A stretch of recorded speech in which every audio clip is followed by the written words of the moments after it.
বোয়ালিশা কলন্দর রহমতুল্লাহ আলাইহি তিনি যখন আল্লাহ আল্লাহ জিকির করতেন, তার জিকিরের কারণে ইশকের ঢেউ শুরু হয়ে যাইত।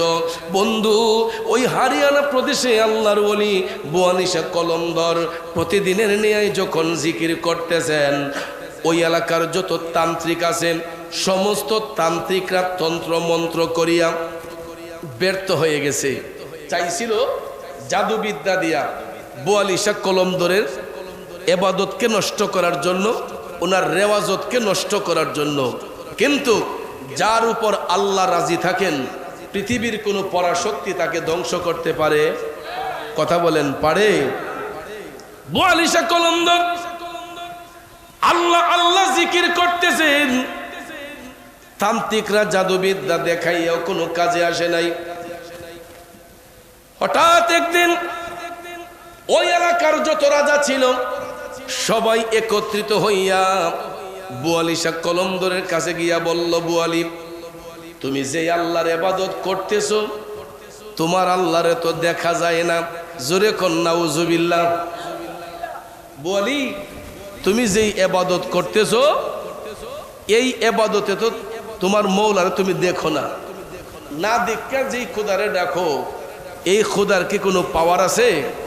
জোরে কোন না নাউজুবিল্লাহ। এই খোদার পাওয়ার আছে নিও? পাওয়ারটা আজকে দেখছেন নি? সারা বাংলাদেশ আজকে তোলপার হয়ে গেছে।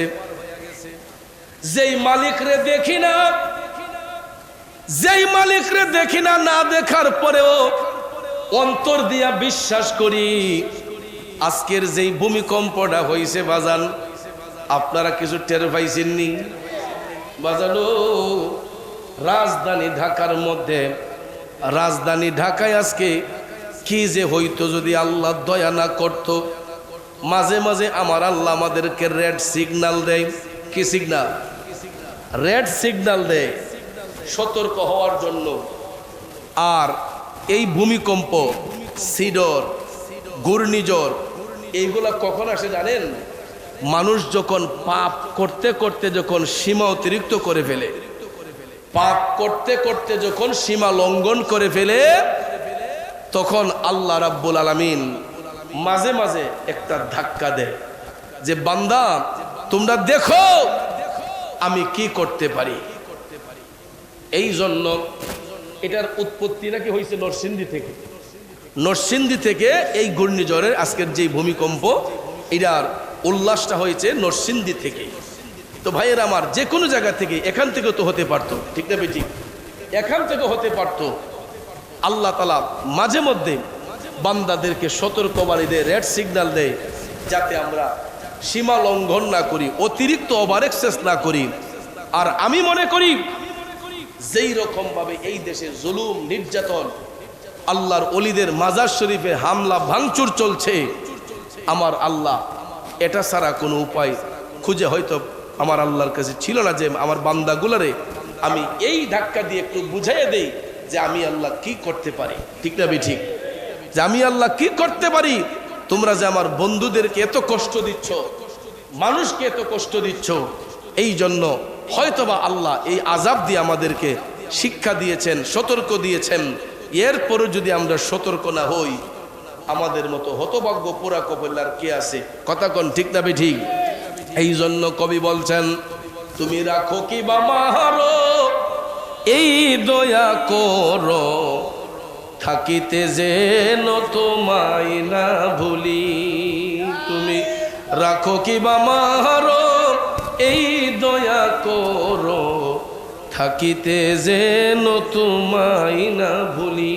বাজান, হরিয়ানা প্রদেশের আল্লাহর ওলি, পানিপতের আল্লাহর ওলি বোয়ালিশা কলন্দর, তিনি আল্লাহ আল্লাহ জিকির করাতে ওই এলাকার রাজারা কয়, বোয়ালি, তুমি যেই খোদার ইবাদত করো, তোমার খোদার তো দেখা যায় না। বোয়ালিশা কলন্দর বলতেছে, না দেখলেও আমার খোদার পাওয়ার সহ্য করার মতো না। না দেখলেও আমার খোদার পাওয়ার অনেক অনেক বেশি। হিন্দু রাজারা ডাক দিয়ে বলতেছে, বোয়ালি, তাইলে আজকে আমরা দেখব আমাদের তান্ত্রিকরা যারা মূর্তির পূজায় বিশ্বাসী, তান্ত্রিকদের পাওয়ার বেশি। তান্ত্রিকরাও অগ্নি হাতে রাখবে, আমরা আগুনের পূজা করি, দেবদেবীর পূজা করি। আমরা আমাদের দেবতার সামনে জ্বলন্ত আগুন হাতে রাখবো। যদি আগুন আমাদেরকে দগ্ধ করে তাইলে মনে করব আমাদের খোদার কোনো পাওয়ার নাই। আর তোমাকে আমরা এমন একটা জিনিস দেব, যদি এটা করে দেখাতে পারো তাইলে আমরা মনে করব তোমার আল্লাহ সত্য। বোয়ালিশা কলন্দর বললেন কি? তখন ইন্দ্ররাজারা কয় যে আমরা জ্বলন্ত আগুন হাতে রাখবো, যদি আগুন আমাদের হাত পোড়াইয়া দেয় তাইলে মনে করব যে আমাদের দেবতার কোনো পাওয়ার। আর আমরা, তুমি যেই নামাজের মসলায় দাঁড়াইয়া আল্লাহরে সেজদা করো, তোমার আল্লাহ যদি সত্যি তোমাকে গ্রহণ করে থাকে তাহলে এই নামাজের মসল্লা আমরা পানিতে ছেড়ে দেব। পানির উপর ভাসার পরে তুমি যদি পানির উপর দিয়া হাইটা গিয়া তোমার আল্লাহরে পানির উপরে দাঁড়াইয়া সিজদা করে দেখাতে পারো তাইলে বুঝবো যে তোমার খোদাই সত্য। বোয়ালিশা কলন্দর টপ টপ করে চোখের পানি ছাইরা কান্না শুরু করলেন। মৌলাজি, তোমার রহিম নামটি থাকিতে আমি পাপী ডুহিবা যাইতাম নি। করিম রহিম নামটি তোমার, আল্লাহ কাদের গুণী আমি পাপী ডুহিবা যাইতাম নি। বোয়ালিশা টপ টপ করে কান্দে, আল্লাহ গো, আমি বোয়ালি, তুমি মৌলারে না দেখো আমি বিশ্বাস করি তুমি আমার গড, তুমি আমার রব। আল্লাহ, আমি কেমনে গ্যারান্টি দেই গো মালিক, যদি তুমি আমারে গোলাম বলে স্বীকার না করো। অনেকক্ষণ চিন্তা ভাবনা করে বোয়ালিশা কলন্দর কয়ে যাক, আমি যদি ডুবে যাই কলঙ্ক মালিকের নামে হবে, আমি যদি ডুবে যাই কলঙ্ক মালিকের নামে হবে। এই চিন্তা করে বোয়ালিশা কলন্দর কয় ঠিক আছে, ঠিক আছে, তোমরা নামাজের মুসল্লা পানিতে বাসাইয়া দিও। আমার আল্লাহ যদি হক হয়, আমার মৌলা যদি আমার প্রতি রাজি হয়, অবশ্যই আমি পানির উপর দিয়ে হাঁটতে পারবো। এ বন্ধু, এবার বোয়ালিশা কলন্দর টপ টপ করে চোখের পানি ছেড়ে কান্দে। ওই এলাকার যত তান্ত্রিক সমস্ত তান্ত্রিকরা এরা একত্রিত হইছে। একত্রিত হইয়া এরা জাদুবিদ্যা করতেছে। নাউজুবিল্লাহ কোন? কুফুরি কালাম দিয়ে কি খাস কালামকে ধ্বংস করা যাবে? তো কুফুরি কালাম দিয়া ওই তান্ত্রিকরা চেষ্টা করতেছে বোয়ালিশা কলন্দরকে ডুবাইয়া দেওয়ার জন্য। বোয়ালিশা কলন্দরের নামাজের মুসল্লা এরা ছুঁড়ে মারলো পানির মধ্যে ছুঁড়ে মারার পরে কয়, যাও বোয়ালি, এবার পানির উপর দিয়ে হাইটা তুমি তোমার আল্লাহরে গিয়া সেজদা করে দেখাও।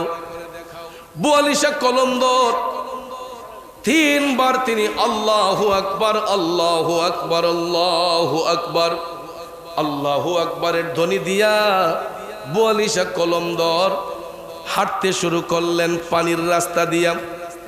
সত্যি সত্যি দেখা যায় পানির উপর দিয়া বোয়ালিশা কলন্দর হাইটা হাইটা গিয়া নামাজের মুসল্লার মধ্যে দাঁড়াইয়া গেছে। আমার আল্লাহ বোয়ালিশা কলন্দরের বডিটারে হয়তো তোলার মতো পাতলা বানাইয়া দিছে। বোয়ালিশা কলন্দর পানির উপর দিয়া হাইটা হাইটা গিয়া নামাজের মুসল্লায় দাঁড়াইয়া আল্লাহু আকবার, আল্লাহু আকবার, আল্লাহু আকবারের ধ্বনি দিয়া যখন বোয়ালিশা কলন্দর নামাজে দাঁড়াইয়া গেছে, তিনি 2 রাকাত নামাজ আদায় করিয়া আবার বোয়ালিশা কলন্দর পানির উপরে দিয়া হাইটা হাইটা নদীর পাড়ে আসা রাজাকে ডাক দিলেন, আমার মৌলার পাওয়ার আছে না নাই? এখন তো রাজার আর কোনো কথা বলে না, রাজারা লজ্জায় কাতর। বুয়ালিশা কলমদর কয়, এবার আপনাদের কথা যদি সত্যি হয়, দেবতা যদি সত্যি হয়, তাহলে এখন আপনারা জ্বলন্ত আগুন হাতে রাইখা দেখান।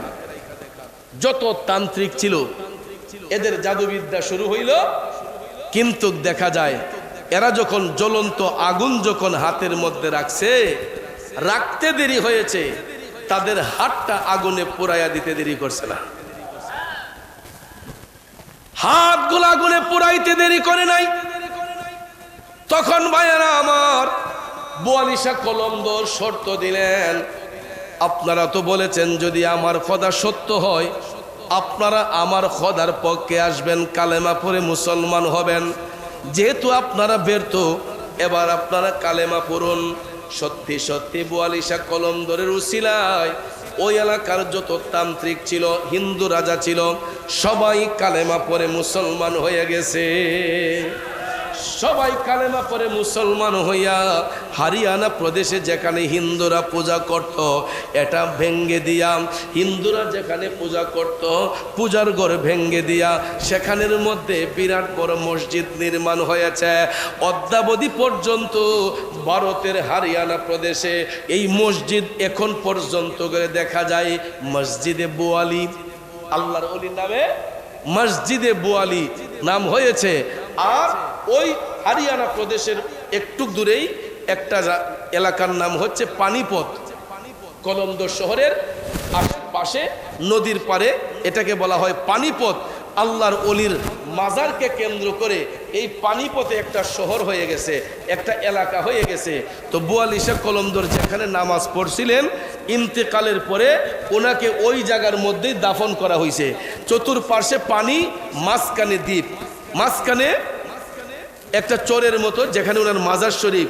পানি যদি বেড়েও যায়, মাজার শরীফ তলিয়ে যায় না। আজও পর্যন্ত ভারতে যারা যায় হরিয়ানা প্রদেশে, বুয়ালিশা কলমদরের জিয়ারতে গেলে দেখা যায় আল্লাহর ওলির মাজার শরীফ পানির উপরে ভাসমান, কিন্তু চতুর্দিকে পানি, মাঝখানে মাজার শরীফ। এটাই হলো আল্লাহর ওলি বুয়ালিশার জ্বলন্ত কারামত। জুড়ে কন্যা আল্লাহু আকবার। তো এইভাবে আল্লাহর ওলিগণ তারা কারামত দেখিয়ে দেখিয়ে, এক এক সময় অলৌকিক ক্ষমতা দেখিয়ে দেখিয়ে অন্ধপথের যাত্রীদেরকে আলোর পথ দেখিয়েছেন। আপনাদের এই গ্রামের নাম শ্রীনগর, অবশ্যই এটা হিন্দুদের দখলে ছিল, ঠিক না ঠিক? নাম যেহেতু শ্রীনগর, অবশ্যই এখানে কোনো জমিদার বাস করত, কোনো জমিদার এখানে বাস করত, তার নামে নামকরণ দিয়েছে শ্রীনগর। ভাইয়ের আমার, ওই স্ত্রীরা পরাজিত হয়েছে আল্লাহর ওলিদের কাছে। কথা কোন ঠিক না ঠিক? আল্লাহ আল্লাহ আল্লাহ আল্লাহ আল্লাহ আল্লাহ আল্লাহ জপ মন রে, আল্লাহ করো সাধনা, আল্লাহ আল্লাহ জপ মন রে, আল্লাহ করো সাধনা, আল্লাহ আল্লাহ আল্লাহ আল্লাহ আল্লাহ আল্লাহ। গুনাহ খাতাম যা কইরাছি মাফ কইরা দাও তুমি গো আল্লাহ, যত রঙের ওরা দিয়া মে মাশাআল্লাহ, আল্লাহ আল্লাহ আল্লাহ আল্লাহ, যত রঙের ওরা দিয়া মে মারহাবা, আল্লাহ আল্লাহ আল্লাহ আল্লাহ, যত রঙের ওরা দিয়া মে মাশাআল্লাহ মারহাবা। কোরআনে শুনাছি গো আল্লাহ তুমি অন্তর্যামী,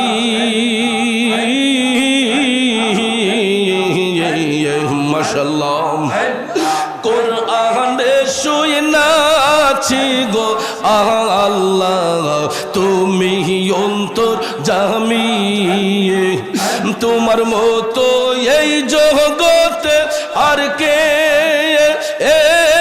আছে দামি গো আল্লাহ, যত রঙে দিয়ামে মারহাবা আল্লাহ আল্লাহ আল্লাহ আল্লাহ যত রঙের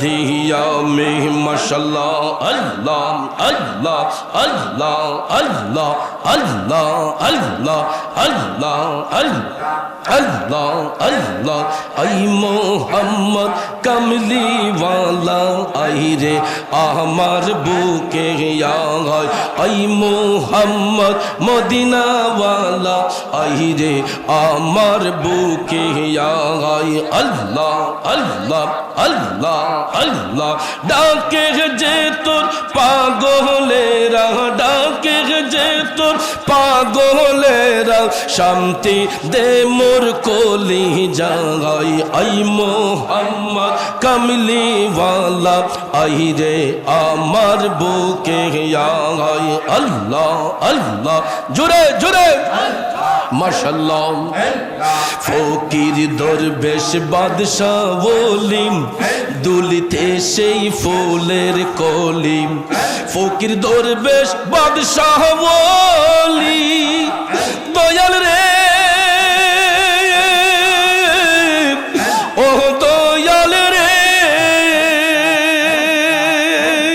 মাশাআল্লাহ মারহাবা ফকির দরবেশ বাদশাহ ওলি দুলিতে সেই ফুলের কলি কাঁদে লইয়া ভিকার ঝুলি কান্দে লইয়া ভিকার ঝুলি কান্দি সে গাছের তোলাই আই মোহাম্মদ কামলি ওয়ালা আই রে আমার বুকে আয় আল্লাহ আল্লাহ আল্লাহ আল্লাহ আল্লাহ আল্লাহ আই মোহাম্মদ মদিনা ওয়ালা আই রে আমার বুকে আয় আল্লাহ আল্লাহ আল্লাহ চাঁদ সূরজার গ্রহ তারাম জিন ইনসানার ফেরেশতারাম চাঁদ সূরজার গ্রহ তারাম দয়াল রে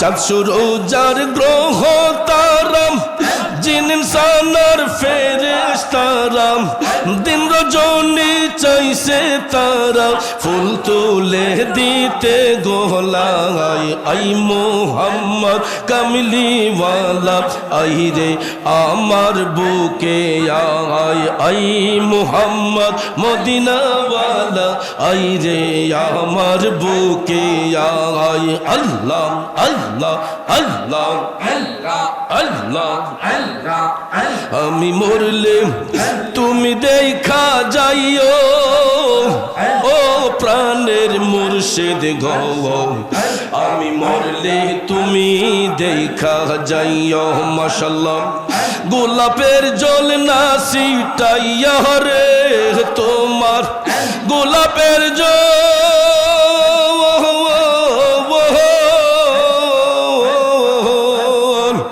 গোলাপের জল না ছিটাইয়া রে তোমার পায়ের ধুলি দিও ও প্রাণের মুর্শিদ গো আমি মরলে তুমি দেখা যাইও মাশাআল্লাহ আল্লাহ আল্লাহ আল্লাহ আল্লাহ আল্লাহ আল্লাহ আল্লাহ মুর্শিদ আমার বলতে আমার আমি আমার আর তো কিছু রইল না বাকি তুমি মুর্শিদ দয়া যে করিও ও দয়ালো মুর্শিদ আমার বলতে আমার আমি আমার আর তো কিছু রইল না বাকি তুমি মুর্শিদ দয়া যে করিও ও দয়ালো তুমি কাঁদাও যত কাঁদব তত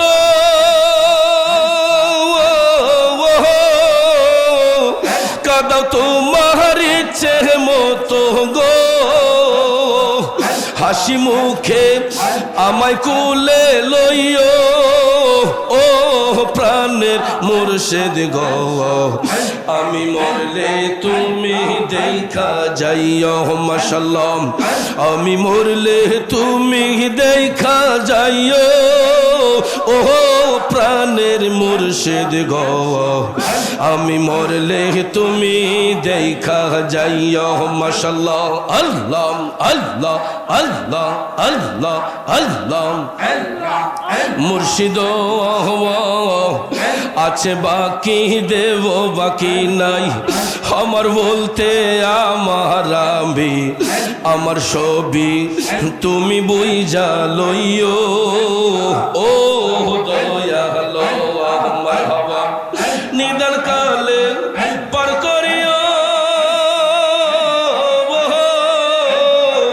তুমি মুর্শিদ আমার হইও গো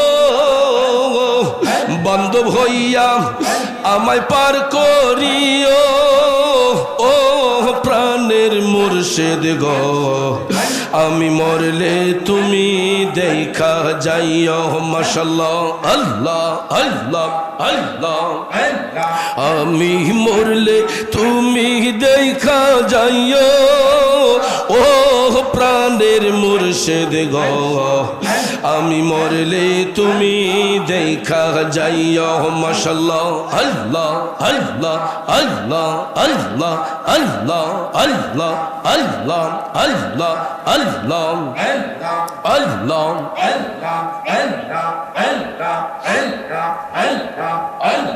আল্লাহ আল্লাহ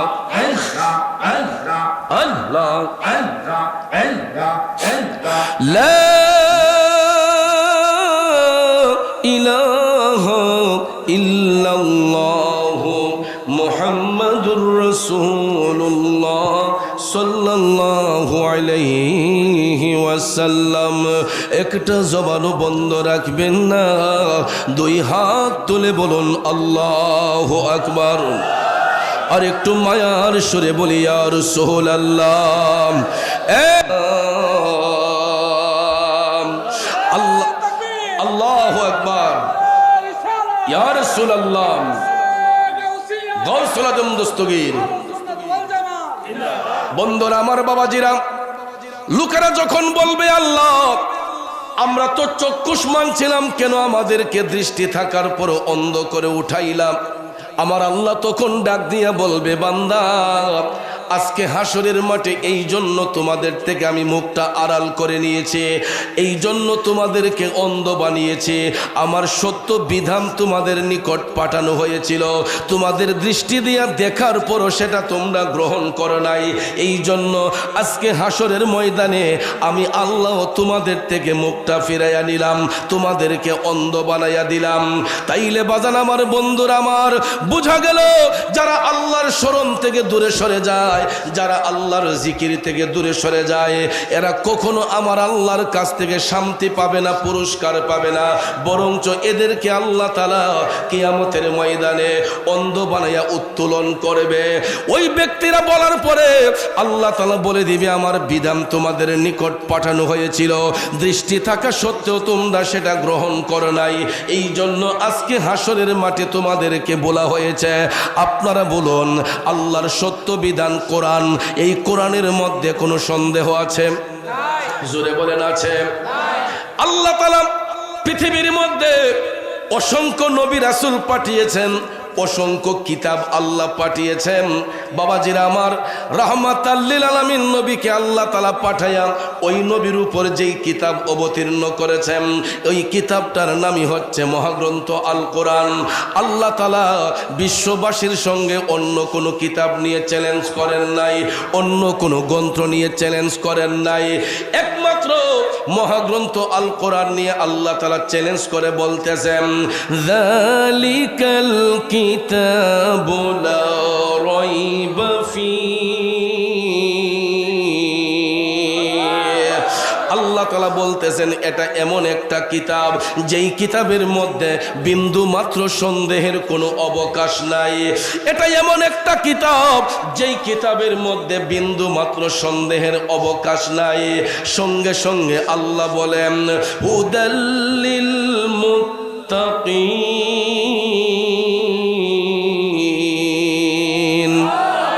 এটা মুত্তাকিদের জন্য পথ প্রদর্শক, জাহান্নামীদের জন্য নয়, বেবিচারীদের জন্য নয়, দাজ্জালের জন্য নয়, কাজ্জাবের জন্য নয়, মুনাফিক বেঈমানের জন্য নয়।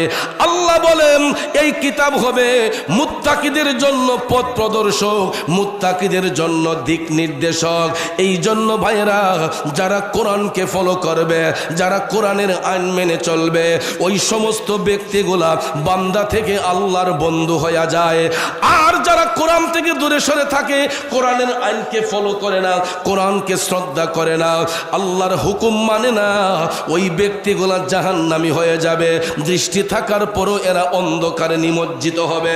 কারণ বাবাজিরা আমার, বন্ধুরা আমার, দৃষ্টি থাকার পরও অন্ধ হবে এই কারণে আমার মদিনার কামলিওয়ালা নবী কামলিওয়ালা বলছেন যেই দিন কিয়ামত সংগঠিত হইব, কিয়ামতের ময়দানে সমস্ত আত্মা তখন উড্ডীন হবে, সবাইকে আল্লাহ উত্তোলন করবে, গোটা পৃথিবী হাসরের মাঠ হয়ে যাবে। মাইকের আওয়াজ একটু বাড়তে হবে, কষ্ট হয় বাবাজিরা আমার। গোটা পৃথিবীটা হাসরের মাঠ হয়ে যাবে, গোটা পৃথিবীটা হাসরের মাঠ হয়ে যাবে। আল্লাহ রাব্বুল আলামিন প্রত্যেকটা সৃষ্টিকে উত্তোলন করবে। আমার মদিনার কামলিওয়ালা নবী মায়ার নবী বলতেছেন কারো গায়ে সেই দিন কোনো কাপড় থাকবে না। যেই রকম ভাবে মায়ের গর্ভ থেকে আমরা উলঙ্গ হইয়া ভূমিষ্ঠ হই, ঠিক ওই রকম ভাবে হাসরের ময়দানে যেই দিন বান্দাকে উঠানো হবে, ওই দিন নারী পুরুষ কারো গায়ের মধ্যে কোনো কাপড় থাকবে না। আমার মদিনার কামলিওয়ালা নবী বলছেন কাপড় না থাকলেও কেউ কারো দিকে তাকাইবার শক্তি পাবে না। সবার দৃষ্টিটা থাকবে আসমানের দিকে। কোন দিকে? জোরে বলেন কোন দিকে? সবার দৃষ্টিটা থাকবে আসমানের দিকে। বর্তমানে 9.5 লক্ষ মাইল দূর থেকে সূর্যের তাপটা আমার আপনার গায়ের মধ্যে আইসা লাগে, কিন্তু রাসূল বলেন সেই কঠিন হাসরের ময়দানে সূর্যের উল্টো পিঠ নয়, বরঞ্চ ভাউ পিঠ। এখন যেই তাপটা আমার আপনার গায়ে লাগে, এটা সূর্যের উল্টো পিঠের তাপটা লাগে। আব্বাজি বলুন তো, এই চৈত্র মাসের খরার মধ্যে এই রোদের তাপটা যখন গায়ের মধ্যে পিঠে এসে লাগে, মাথার মধ্যে লাগে, আমাদের সঙ্গে সঙ্গে মাথা ব্যথা শুরু হয়ে যায়। মাথার মধ্যে ছাতা ধরতে হয়, মাথার মধ্যে ছাতা ধরতে হয়, না হলে গাছের নিচে আশ্রয় নিতে হয়। কথা বলেন ঠিক না? 9.5 লক্ষ মাইল দূর থেকে ওই সূর্যের উল্টো পিঠের তাপ আমি আপনি সহ্য করতে পারি না। আমার মদিনার কামলিওয়ালা নবী বলতেছেন সেই হাসরের মাঠে সূর্যের উল্টো পিঠ নয়, বরঞ্চ ভাউ পিঠটা মানুষের মাথা থেকে মাত্র 3 ইঞ্চি পরিমাণ দূরত্বে রাখা হবে। মানুষের মাথা থেকে মাত্র 3 ইঞ্চি পরিমাণ দূরে সূর্যের ভাউ পিঠটা ধরে রাখা হবে।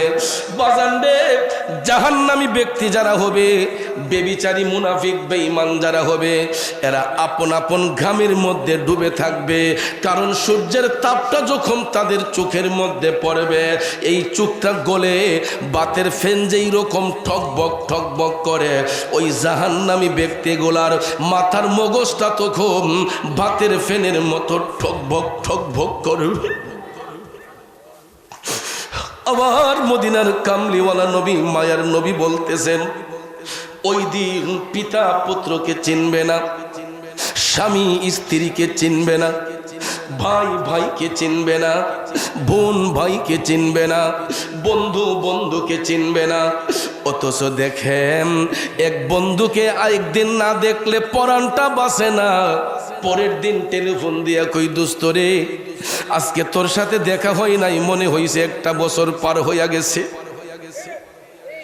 বাবা যদি একদিন সন্তান না দেখে পাগল হয়ে যায়, মা যদি একদিন সন্তানের মুখটা না দেখে কৈফুত অনেক দিন জেনে হয়ে গেছে তোরে দেখি না, এই দুনিয়ার এত ভালোবাসা কোথায় যাবে রে? সেই কঠিন হাসরের ময়দানে যেই দিন সূর্যটা মাথার মাত্র 3 ইঞ্চি পরিমাণ দূরে রাখা হবে, ওই দিন নফসের তাড়নায় কেউ কাউকে চিনবে না। আমার রাসূল আম্মা নবীজির কন্যা আম্মাজান ফাতেমাতুজ জাহরা রাদিয়াল্লাহু তাআলা আনহা আমার রাসূলকে প্রশ্ন করেছিলেন, ইয়া রাসূলুল্লাহ, নবী গো, কেউ যদি কারো দিকে তাকাইতে না পারে ওই দিন কি আপনজনকে কেউ চিনবে না? আমার রাসূল বললেন, ফাতেমা গো, ওই দিন কেউ কাউকে চিনতে পারবে না, এবং চিনবে দূরের কথা, গারো গায়ে তো কোনো কাপড়ই থাকবে না, এবং মানুষ তার চোখ দিয়া আপন লজ্জাস্থানের দিকে পর্যন্ত তাকাইবার শক্তি পাবে না। মানুষ তার নিজের লজ্জাস্থানের দিকে তাকাইবার সুযোগ পাবে না।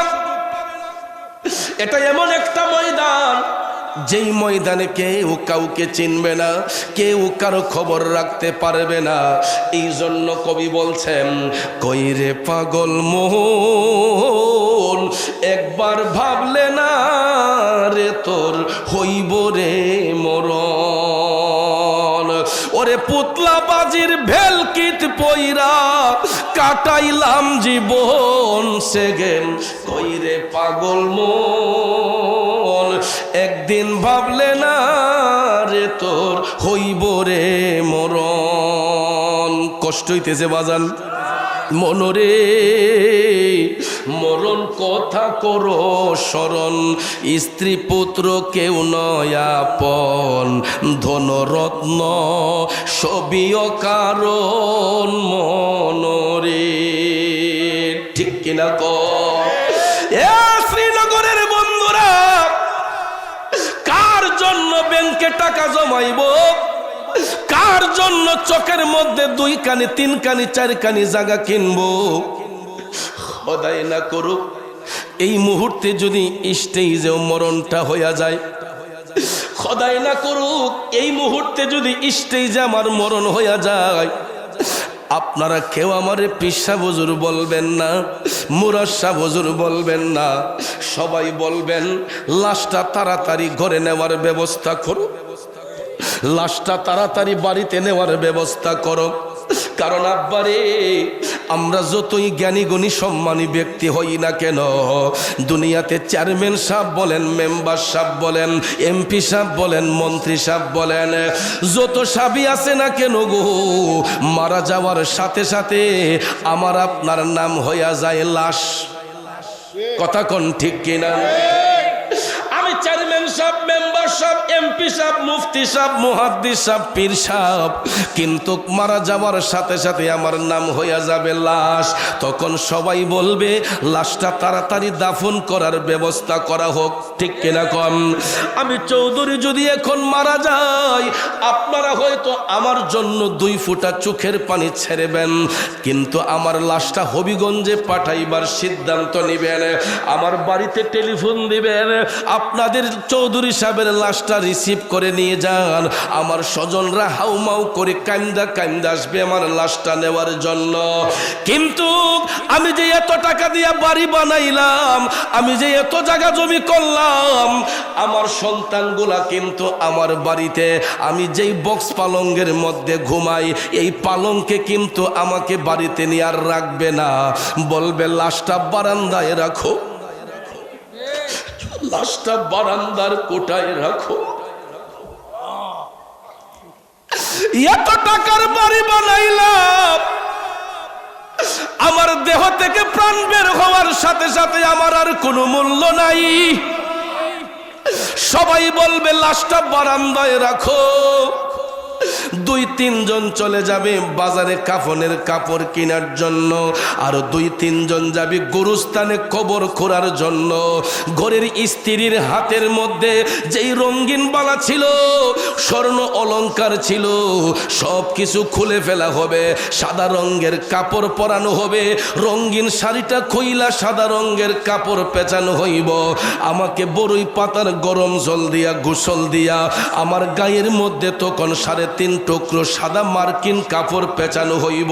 ঠিক কিনা কল? 3 টুকরো মার্কিন কাপড় পেঁচাইয়া ওই গুরুস্থানে 3.5 হাত কবর আমাকে ডাকতেছে। সবাই দেখবেন খাটিয়াতে নিয়া জিকিরের সহিত আমার লাশটা নিয়ে যখন কবরে যাইব, আমার 3টা সন্তানদের সবাই বলবো, ও মুখ তোমার বাবার লাশটা তোমরা 3 ভাইয়ে কবরে শোয়াও। সন্তান 3টা কবরে নামবে, বিসমিল্লাহি ওয়া আলা মিল্লাতি রাসূলিল্লাহ বলে আমার লাশটা কবরে শোয়াইয়া, এত আদরের সন্তানগুলা বাবার লাশটা কবরে শোয়াইলো। বাঁশ যখন একটা একটা দিয়ে কবরের গ্যাপটা পূরণ করা হয়, কয়েকটা বাঁশ দিলে কইব একজন উঠে যাও, আর কয়েকটা বাঁশ দিলে কইব তুমি উঠে যাও। পায়ের কাছে আসার সাথে সাথে বলবে তোমাকে আর থাকতে হবে না, 2 জনে টান দিয়া উঠাইয়া ফেলে। এরপরে দেখবেন বাঁশের চড়ার দিয়া কবরটাকে অন্ধকার বানানো হয়, আরো ঘোর অন্ধকার করার জন্য তার উপরে চাটি দেওয়া হয়, কলা পাতা দেওয়া হয়। এরপরে দেখবেন 2 পাশের মাটিগুলা টাইনা টাইনা জমাইয়া কবরটাকে একদম পরিপূর্ণ কইরা ঘোর অন্ধকার বানাইয়া 40 কদম দূরে যাইয়া ইমাম সাহেব হুজুর কয়েকবার সূরা ফাতিহা, 3 বার সূরা ইখলাস, কয়েক মর্তবা দুরূদ শরীফ পড়েন। মুনাজাতটা দিয়া স্বজনরা যার মতো করে বাড়িতে চলে যায়। সন্তানগুলা ঘরে আইসা 1 দিন 2 দিন 3 দিন বাবার কথা কইয়া কানবে। 4 দিনের বেলায় বলবে বাজারের বিটটা আব্বা আমারে দিয়া গেছে। মেজু ছেলে বলবে চোখের জমিনগুলা আব্বা আমারে দিছে। ছোট ছেলে বলবে ব্যাংকের টাকাগুলা আব্বা আমারে দিছে। কথা বলেন এ বন্ধু, আমি মারা যাবার 3 দিন যাইতে না যাইতে সম্পদ নিয়ে সন্তানগুলা ভাগাভাগি শুরু করে দিবে। এরপরে বড় ছেলে যখন মানবে না মেজু ছেলের কথা, মেজু ছেলে মানবে না ছোট ছেলের কথা, তখনই দেখা যায় ভাইয়ে ভাইয়ে দ্বন্দ্ব হয়, ভাইয়ে ভাইয়ে ঝগড়া হয়, ভাইয়ে ভাইয়ে মারামারি হয়। তাইলে বলুন সম্পদ রাইখা গিয়ে আমার লাভ হইল কি? এই জন্য কবি বলেছেন মনরে মরণ কথা কর স্মরণ, স্ত্রী পুত্র কেউ নয় আপন, ধনরত্ন সবই কারণ মনরে। ও ভাই তুই মরিলে, তুই মরিলে সঙ্গের সাথী হইবে না একজন, সেগেন কইরে পাগল মন, একবার ভাবলে না রে তোর হইব রে মরণ। ঠিক কিনা বলেন আমার বন্ধুরা, বাবাজিরা গো, ইন্তিকালের পরে কেউ কারো আপন হয় না, কেউ কারো কবরের সঙ্গী হবে না, বন্ধু বন্ধুর কবরে যাবে না, ভাই ভাইয়ের কবরে যাবে না, বাবার কবরে সন্তান যাবে না, সন্তানের কবরে বাবা যাবে না। তাইলে আমার আপনার কবরে যিনি যাবেন উনি হচ্ছেন শাহে মদিনা। ঠিক না বেঠে? যুবক বন্ধুরা, প্রেম যদি করতে হয় নবীর সাথে করো, ভালো যদি বাসতে হয় আমার নবীরে বাসো, বন্ধু যদি বানাইতে চাও আমার নবীরে বন্ধু বানাইয়া ফেলো। দেখবা এই প্রেমের মধ্যে কোনোদিন কলঙ্ক আসবে না, এই প্রেমের মধ্যে কোনোদিন ধোঁকা আসবে না। যদি নবীর সঙ্গে প্রেমের কালেকশন ফিট করতে পারি গো, দুনিয়াতে যেমন শান্তি আখিরাতেও মুক্তি আছে না নাই? এই জন্য কবি বলেছেন নবী ছাড়া ওই কবরে নাই রে বান্ধব নাই, নবী ছাড়া ওই কবরে নাই রে বান্ধব নাই, হাসরেতে নবী ছাড়া নাই দরদি নাই। ঠিক না বেঠে? আরে 2 হাত তুলে বলেন ঠিক না বেঠে? নারায়ে তাকবীর। এটা কি শ্রীনগরের আওয়াজ হইছে? এটা কি শ্রীনগরের আওয়াজ হইছে? শ্রীনগরের সুন্নিদের আওয়াজ এমন নয়, আরেকটু জুত করে দেওয়া লাগবো। নারায়ে তাকবীর, নারায়ে রিসালাত, নারায়ে গাউসিয়া, আহলে সুন্নাত ওয়াল জামাত, পবিত্র ফাতিহা মাহফিল। কষ্ট হইছে? গুসা করছে? ইমান তাজা হইছে না দুর্বল হইছে? শয়তান কাছে না দূরে গেছে? তাহলে মাঝে মাঝে ইমানি আওয়াজ দিলে শয়তান দূরে যায়, ইমান তাজা হয়। কথা কোন ঠিক না ঠিক? আর যার যার চোখের মাঝে গুম গুম ভাব আসে, এগুলো দূর হইয়া যায়। কথা কোন ঠিক কিনা? আরে নবী ছাড়া ওই কবরে নাই রে বান্ধব নাই, নবী ছাড়া ওই কবরে নাই রে বান্ধব নাই, হাসরেতে নবী ছাড়া নাই দরদি নাই, হাসরেতে নবী ছাড়া নাই দরদি নাই, নবী ছাড়া ওই কবরে নাই রে বান্ধব নাই। বান্দার জন্য রহমত আমার নবী মুহাম্মদ, দুজাহানে আর কে আছে মোদেরই সম্পদ। ঠিক কিনা? বান্দার জন্য রহমত আমার নবী মুহাম্মদ, দুজাহানে আর কে আছে মোদেরই সম্পদ। কথা বলেন ঠিক কিনা? আমার মদিনার কামলিওয়ালা নবী যদি আমার আপনার আপন হয়ে যায়, ওই নবীর সাথে যদি প্রেমের কানেকশন ফিট করা যায়, কবরে গেলে নবী আপন হয়ে যাবে। ঠিক না ঠিক? আমার বন্ধুরা, বাবাজিরা, ওই মদিনার কামলিওয়ালা নবী কামলিওয়ালা বলেছেন যে হাসরের মাঠে কেউ কারো দিকে তাকাইতে পারবে না, সূর্যটা মাথার মাত্র 3 ইঞ্চি পরিমাণ দূরত্ব থাকবে, আর জাহান্নামী ব্যক্তিগুলা আপন আপন ঘরের মধ্যে ডুবে থাকবে, এরার কানের লতি পর্যন্ত আপন আপন ঘামে ডুবে থাকবে, কেউ কারো দিকে তাকাইবে দূরের কথা, লজ্জাস্থানের দিকে পর্যন্ত তাকাতে পারবে না। এমন সময় বন্ধুরা, আম্মাজান আয়েশা সিদ্দিকা রাদিয়াল্লাহু তাআলা আনহা আমার নবীকে বলেছিলেন, নবী গো, ওই মুহূর্তে কি কেউ কারো কথা স্মরণ রাখতে পারবে? তখন আমার রাসূল বলছেন, আয়েশা শুনো, 3টা জায়গার মধ্যে কেউ কারো কথা স্মরণ রাখতে পারবে না। কয়টা জায়গায়? রাসূল বলছেন, আয়েশা, 3টা জায়গার মধ্যে কেউ কারো কথা স্মরণ রাখতে পারবে না। আম্মা জান আয়েশা সিদ্দিকা রাদিয়াল্লাহু তাআলা আনহা বললেন, নবী গো, এই 3টা জায়গা কোন কোন জায়গা? আপনাদের জানার আগ্রহ আছে নি? কোন কোন জায়গায় কেউ কারো কথা মনে রাখবে না? আগ্রহ আছে তো? বাবাজিরা আমার, আমার মদিনার কামলিওয়ালা নবী, মায়ার নবী, দয়ার নবী বলেন, আয়েশা,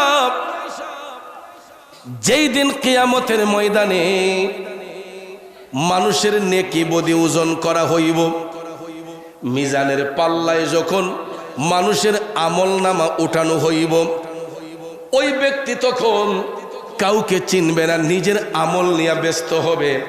নেকের পাল্লা বাড়ি হবে না গুনার পাল্লা বাড়ি হবে, ওই চিন্তা যুক্ত হইয়া ওই মুহূর্তে কেউ কারো কথা মনে রাখতে পারবে না। সবাই শুধু ইয়া নফসি বলে কান্না করবে। মিজানের পাল্লায় যখন নেকি বদি ওজন করা হবে, নেকের পাল্লা ভারী হবে না গুনার পাল্লা ভারী হবে, এই চিন্তা যুক্ত হয়ে কেউ কারো কথা মনে রাখতে পারবে? ভাইয়েরা আমার, তারপরে রাসূল বললেন, আয়েশা, 2 নম্বর জায়গা হলো যখন বান্দারা ফুলসিরাতের পুল পার হতে যাইব। কিসের পুল?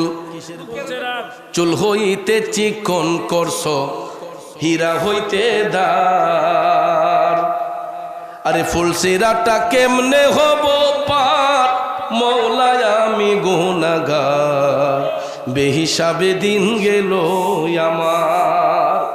ও বাজানো, আমার নবী কামলিওয়ালা বলছেন, আয়েশা,